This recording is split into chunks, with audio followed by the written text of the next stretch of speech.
歡迎來到新興消息頻道，請訂閱頻道，所以大家不要錯過當天最熱門的新聞。我們今天的時事通訊包括以下內容：醉夢首曝血色酒場片段，劉詩詩胡先煦雪中追兇，李沁破碎感演技引爆期待。雪花、鐵鏽與褪色的海報之間，一架老式攝像機記錄下啤酒廠女工離奇死亡的瞬間，就此揭開一場跨越10餘年的人性迷局。夜幕下的老松江啤酒廠，風雪呼嘯，身着素色大衣、圍着粗線圍巾的女記者沈樂水顫抖着舉起攝像機，鏡頭裡是女工劉雪梅倒在雪地中的身影。10幾年後，同樣的地點，又一具屍體出現，塵封的錄像帶重新被取出。近日，時代懸疑劇《醉夢》釋出最新拍攝信息。這部僅16集卻集結了劉詩詩、李沁、胡先煦等眾多實力演員的劇集，正在零下10幾度的哈爾濱進行實景拍攝。從繁華的北宋都城夢華錄到直面現實的不完美受害人，導演楊洋再次挑戰全新類型。《醉夢》的故事始於千禧年前後的哈爾濱老松江啤酒廠。女工劉雪梅的死亡最初被視為意外，但這個結論如同投入平靜湖面的石子，激起了無盡的波瀾。句號。當他踏入這座象徵着一個時代終結的建築時，塵封的往事與新發生的罪案交織在一起。最新的受害者韓風，正是當年與劉雪梅同車間的工友。攝像機記錄下的不僅是破敗的廠房和鏽跡斑斑的設備，還有那些被時代洪流裹挾的命運。在《醉夢》的官方陣容中，劉詩詩飾演記者沈樂水，這是她時隔5年後再次挑戰懸疑現代劇。她的角色是一名執着追尋真相的記錄者，一改往日仙氣形象，以東北冬季的素色大衣和粗線圍巾造型亮相。胡先煦在劇中挑戰刑警高雪琳一角。這位00後演員首次飾演刑警，角色因一次任務失誤被發配至基層，從頹廢到重燃鬥志的成長線極具張力。他與劉詩詩的對手戲被形容為《冰與火之歌》，一個沉穩內斂，一個熱血莽撞。李沁以特邀領銜身份加盟，飾演離奇死亡的女工劉雪梅。雖然角色信息未完全公開，但官方暗示他可能是命案的關鍵人物。李沁自帶破碎感的演技與懸疑氛圍高度契合，一場他與劉詩詩在雪中對峙的路透視頻，已引發觀眾無數想象。《醉夢》由楊洋執導，這位國家1級導演曾憑借《夢華錄》《不完美受害人》等作品多次獲得飛天獎、金鷹獎和白玉蘭獎。在零下10幾度的冬日，一起赴一場大夢。在《醉夢》的開機儀式上，楊洋導演如是說：劇組選擇了在哈爾濱的凜冬實景拍攝，嚴寒中的老工業基地為劇集增添了獨特的肅殺與陰鬱氛圍。與導演搭檔的是編劇賈東岩，他曾創作過口碑懸疑劇《列罪圖鑑》，擅長編織複雜燒腦的劇情。這種組合為劇集的敘事質量提供了雙重保障。據了解，《醉夢》將採用創新的敘事手法，將紀錄片影像與現實巧妙結合，灰白色調、長鏡頭與手持攝影的結合，力求還原千禧年初的粗礪感。劇中穿插的紀錄片片段，以虛實交織的鏡頭讓觀眾仿佛親臨案發現場。細節方面，劇組對年代感的還原極為考究，褪色的工人海報、雪花牌收音機等道具都力圖重現90年代的氛圍。啤酒廠的鐵鏽、斑駁的牆面在嚴寒中更顯蕭瑟，為懸疑氛圍增添了厚重質感。與許多懸疑劇不同，《醉夢》不僅僅追求案件的離奇反轉，更關注時代洪流下小人物的命運。工廠改制中的下崗潮，權力更迭中的道德抉擇，都是劇集探討的重點。當記者沈樂水舉起攝像機對準雪地中的屍體時，他未曾想到，這架機器將成為刺破20年迷局的利劍。老啤酒廠的鐵門在寒風中吱呀作響，仿佛在訴說那些被酒精麻痹的痛苦和被夢境掩蓋的真相。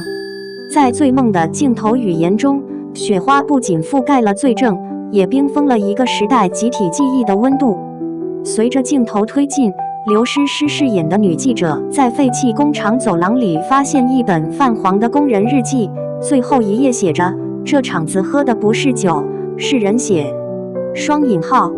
窗外，胡先煦飾演的年輕刑警正踏雪而來，他的身影在昏黃路燈下拖得很長，而李沁飾演的受害者生前的影像正在剪輯室內一遍遍重放。案件背後的龐大勢力正漸漸浮出水面。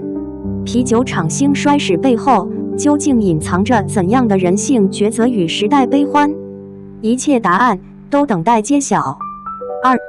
李沁亮相成都 Pride 活動，黑色襯衫裙配上黑長直髮型，網友直呼好像王楚然。昨天，李沁在成都 Pride 活動上的幾張生圖，直接讓熱搜炸了。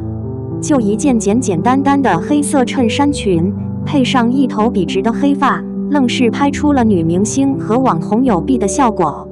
但話題熱着熱着，方向就有點跑偏了，一堆人開始刷屏，第一眼還以為是王楚然。這一下，評論區可就熱鬧了，兩邊粉絲和路人吵得不可開交。現場路人抓拍的鏡頭裡，她腿細臉小，皮膚白得發光，脖子挺拔得像天鵝，那種清冷又貴氣的感覺，隔着屏幕都能溢出來。最絕的是，就這麼一身全黑，居然被全網誇美商終於上線，這才是找對了路子。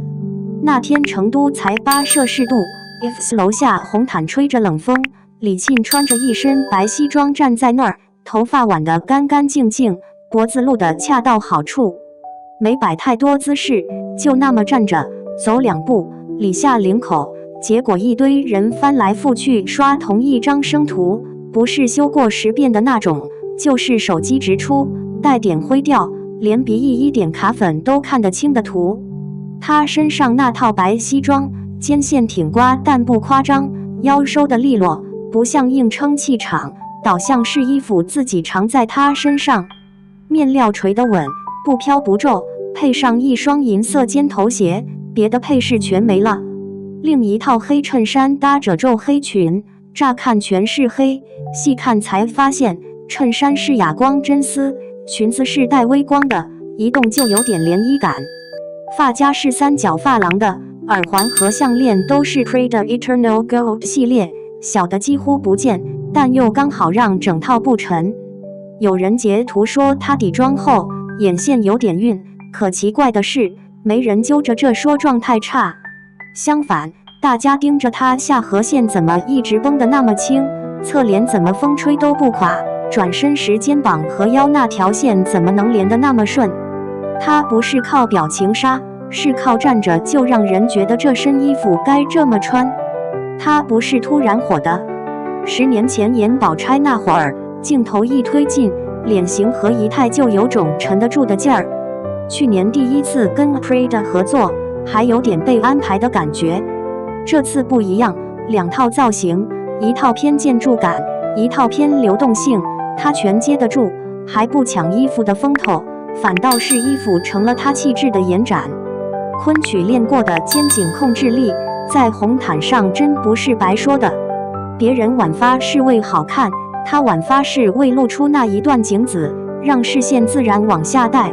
別人轉身是擺拍，她轉身是順勢而為，裙擺甩起來剛好不亂。這種利落其實是肌肉記憶、呼吸節奏和空間感一起攢出來的，比喊100遍鬆弛感實在多了。給她化妝的是業內挺有名氣的金賀龍，這次下手極輕。底妝是現在最流行的晨光粉霧質感，薄薄一層，皮膚本身的通透感全保留了，重點是突出她優越的原生古香。眼妝之強調睫毛和眼神光，唇線勾勒得清晰乾淨，腮紅和修容幾乎看不見。用網友的話說，這叫有妝勝無妝，高級感就藏在這種仿佛沒努力的輕鬆裡。猛一看那個黑長直的輪廓和側臉，是有點那個意思。但但只要你盯着看超過10秒鐘，那種相似感就淡了。王楚然的美是更外放、更濃麗的，像陽光下開的正盛的牡丹。李沁呢，更像月光下的一株蘭草，美得精巧、內斂，帶着一種書卷氣的沉靜。她不用力討好誰，眼神裡好像總藏着點自己的心事，有種我沒我的，你們隨意的聰慧勁兒。同場活動的還有另一個女明星陳浩宇，人家穿的是亮眼的鵝黃色，活潑又俏皮。李沁這一身黑往旁邊一擱，對比鮮明極了，一個像熱烈的小太陽，一個像靜謐的深夜。她明明白白地告訴你，她選的不是顏色，而是屬於自己的故事感。說起故事感，李沁的時尚之路還真不是一帆風順的。往前翻翻，她也沒少在紅毯上踩雷。記得有次大型盛典，她弄了個貼頭皮的大光明髮型，配上設計繁複的裙子，被吐槽老氣了10歲。還有一回，一身廓形西裝沒撐起來，顯得人有點垮。那幾年，她的造型總在甜美公主和冷豔御姐之間搖擺，好像一直沒找到最對的那個頻道。可這次不一樣， Prada 這個牌子近幾年就特別迷所謂的知識分子風，喜歡那種有文化底蘊、不張揚但很有想法的調調。李沁身上那種從小熏出來的戲曲功底，那種演員的專業和沉澱，恰恰就和品牌的這股氣味對上了。這次合作不像單純借衣服穿，倒像是兩個頻率相同的靈魂，終於認出了彼此。活動結束，網上可就熱鬧了。李沁生圖，李沁黑長直的詞條嗖嗖往上跑，大家討論的重點慢慢從好美變成了為什麼美。現場流傳出來的未修照片裡，她皮膚的光澤度很好，是那種透亮的白皙，笑起來眼角的紋路都很自然。儀態更是沒得挑，畢竟是有昆曲功底的人，肩膀打開，脖子挺直，隨便一個抓拍都經得起看。很多人都說，這套造型的成功，起碼一半功勞要歸功於她的新化妝師。這次的妝容非常薄，底妝清透，重點突出了她本來就很大的眼睛和清晰的唇線，腮紅和修容都打得很淡，保留了面部自然的骨骼起伏。